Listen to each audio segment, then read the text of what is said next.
मैं रामविलास पासवान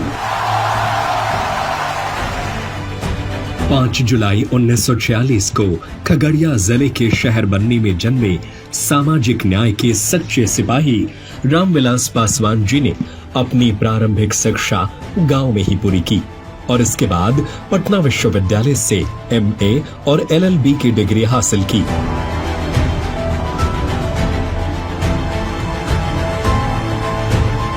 बचपन से ही मेधावी छात्र रहे रामविलास जी का 1969 में पुलिस सेवा में चयन हुआ, लेकिन DSP की नौकरी को त्याग कर समाज कल्याण हेतु वो राजनीति में कूद पड़े और पहली बार अलौली विधानसभा से विधायक निर्वाचित हुए। साल 1975 में जब भारत में आपातकाल की घोषणा हुई तो रामविलास पासवान जी को गिरफ्तार कर लिया गया और पूरा समय उन्होंने जेल में बिताया। साल 1977 में जब वह रिहा हुए तो उस समय हुए आम चुनावों में हाजीपुर लोकसभा क्षेत्र से करीब 4 लाख वोटों से जीत दर्ज कर Guinness book of world record में अपना नाम दर्ज किया। इसके बाद 1980, 1989, 1996, 1998, 1999, 2004 और फिर 2014 में वह जनता के भरपूर समर्थन के साथ जीतकर संसद भवन पहुंचे। उन्होंने 6 प्रधानमंत्रियों की कैबिनेट में बतौर केंद्रीय मंत्री काम किया और देश के विकास में अपना अभूतपूर्व योगदान दिया। रामविलास पासवान जी को सत्ता की उपलब्धियां कभी नहीं भाई और 1983 में उन्होंने दलितों के अधिकार और सम्मान के लिए दलित सेना की स्थापना की। इसके साथ शुरू हुआ दलित कल्याण और सामाजिक न्याय का सिलसिला।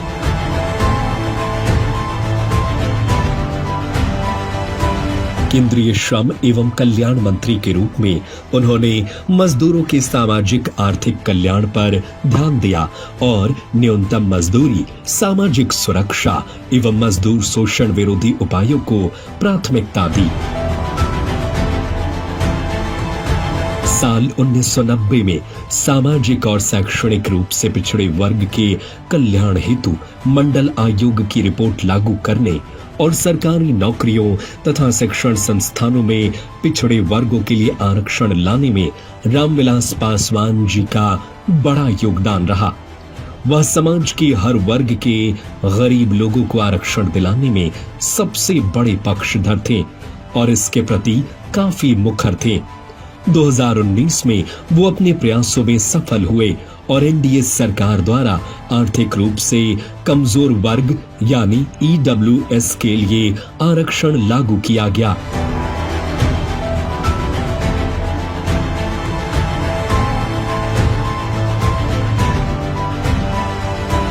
साल 1995 में उनके पहल पर संसद भवन के सेंट्रल हॉल में संविधान निर्माता बाबा साहब भीमराव अंबेडकर जी की तस्वीर लगाई गई और उनको सम्मान दिया गया। साल 1996 में जब वे रेल मंत्री बने तो उन्होंने कमजोर वर्ग को रेलवे की नौकरियों में हिस्सेदारी दिलाई। बतौर सामाजिक न्याय मंत्री उन्होंने अनुसूचित जाति अत्याचार निवारण अधिनियम को अधिक सख्त बनाया, साथ ही दलित छात्रवृत्तियों को और प्रभावी किया।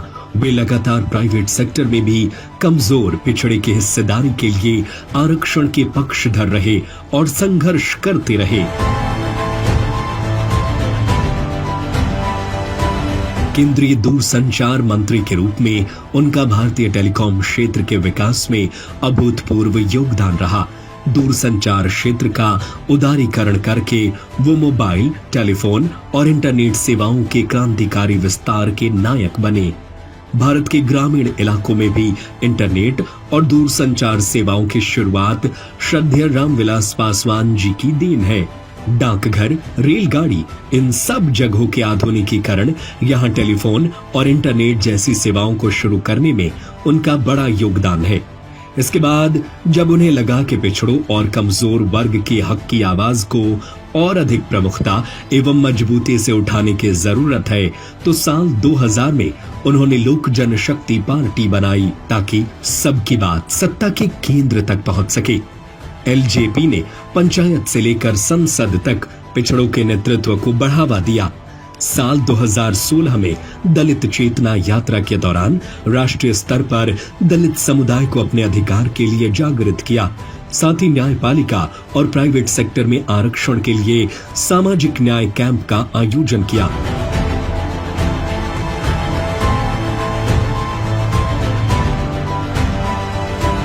दो 2018 में जब ST/SC एक्ट पर सुप्रीम कोर्ट का फैसला आया और बात इसके रक्षा की आई, तो पूरी लोक जनशक्ति पार्टी और रामविलास पासवान जी इसके लिए सबसे आगे खड़े थे।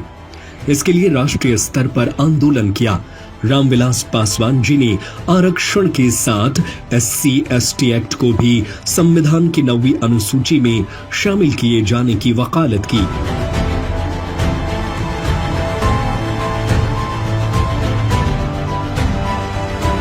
उन्होंने प्रमोशन में ST/SC के आरक्षण के लिए सभी ST/SC सांसदों को एक करके लड़ाई लड़ी। सभी सांसदों को एकजुट कर न्यायपालिका में आरक्षण यानी जजों की नियुक्ति में दलितों के अधिकार के लिए आरक्षण की बात की। साल 2020 में आदरणीय रामविलास पासवान जी हमें छोड़ गए, लेकिन उनके प्रयासों का सुखद परिणाम आज भी हमारे बीच देखने को मिल रहा है। जन कल्याण और सामाजिक न्याय की उनकी सोच को लोक जनशक्ति पार्टी रामविलास के एक एक कार्यकर्ता और राष्ट्रीय अध्यक्ष चिराग पासवान जी द्वारा लगातार आगे बढ़ाया जा रहा है।